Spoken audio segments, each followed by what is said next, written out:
kabadde kasatiro kennyini ng'abaserikale b'ekitongole ekikuuma abakulu mu ggwanga li America ki Secret Service baddusa pulezidenti wa America Donald Trump ku siteegi we yabadde atudde ne mukyala we Melania Trump ku gasi n'omumyuka we JD Vance.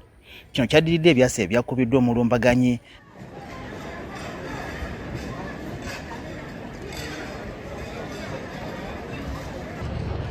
Trump yabadde akyazizza bannamawulire ab'enjawulo abasaka ag'omumaka g'omukulembeze w'eggwanga ku kyeggulo ekibawo buli mwaka ekyakazibwako White House Correspondent Dinner.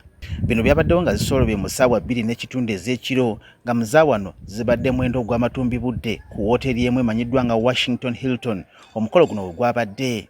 Okusinza ku bivaayo omulumbaganyi ono ow'emyaka 31 awangalira mu ssaza li California era nga ye Cole Thomas Allen ono agambibwa okuba nga yakozesezza ekifuba n'ayingira wooteeri eno onatandika okuba amasasi ng'agakutte omu ku baserikale b'ekitongole ki Secret Service wabula ng'ekyomukisa omulungi gakutte jaketi etayitamu masasi. He was armed with a shotgun, a handgun, and multiple knives.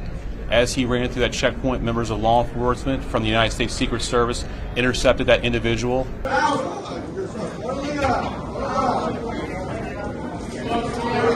Oluvannyuma omusajja ono yakwatiddwa wabula ng'omukolo gwe gwakomye olw'embeera eyabaddewo.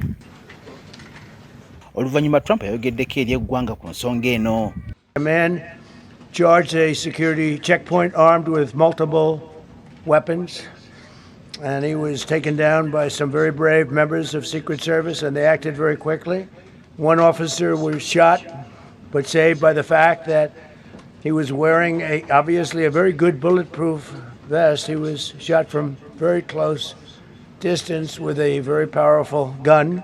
Okusinza ku kunoonyereza omulumbaganyi ono yabadde mugenyi ku wooteeri eno era nga mu kiseera kino ali mu kujjanjabwa enkyalo agenda okutwalibwa mu mbuga z'amateeka bitebye.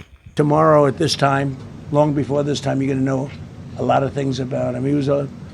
They seem to think he was a lone wolf, and I feel that too. This individual was intent on doing as much harm and as much damage as he could. Guno si gwe gusoose nga balumbaganyi beegeza mu Trump ono okumutta nga n'ogwasembayo era ali ku kampeyini ezaamutuusa ku ntebe eno ewooma mu ssaza li Pennsylvania gwe yawonera watono nnyo okukuba amasasi. Mu byafaayo by'eggwanga lino abakulembeze abawulira ddala bana be bakattibwa nga bali ku ntebe okuli Abraham Lincoln ngono yakuba amasasi ng'ennaku z'omwezi 14 April ow'omwaka 1865 era enkeera waalwo nassa ogw'enkomerero. James Garfield naye yakuba amasasi ng'ennaku z'omwezi 2 mu Julayi wa 1891 era ng'ennaku z'omwezi 19 omwezi ogwa Septemba nassa ogw'enkomerero.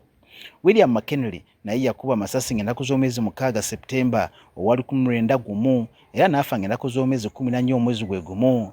Eyakasembayo yali President John F. Kennedy gono yakuba amasasi agamuttirawo ng'ennaku z'omwezi 22 Novemba 1963.